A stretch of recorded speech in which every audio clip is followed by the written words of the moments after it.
माझे नाव तन्वी संदीप पाकुळकर. मी आज तुम्हाला काही दोन शब्द सांगणार आहे. ते तुम्ही शांत चित्ताने ऐकावी अशी माझी नम्र विनंती. इतिहासाच्या पानावर रयतेच्या मनावर, इतिहासाच्या पानावर रयतेच्या मनावर, मातीच्या कणावर आणि विश्वासाच्या प्रमाणावर राज्य करणारा राजा म्हणजेच राजे शिवछत्रपती, राजे शिवछत्रपती.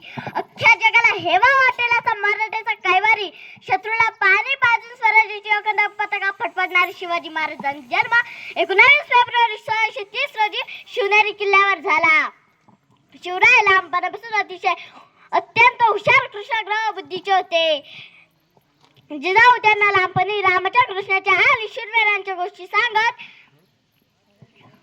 शिवरायांना सांगत, शुभा आपला जन्म सरदार किंवा चाकरी करण्यासाठी झालेला नसून रणलेल्या रयतेच्या गुलामगिरीतून मुक्त करण्यासाठी झालेला नसून रणलेल्या रयतेच्या गुलामगिरीतून मुक्त करण्यासाठी झालेला आहे व त्यासाठी आपण स्वराज्याची निर्मिती करा, आपण स्वराज्याची निर्मिती करा.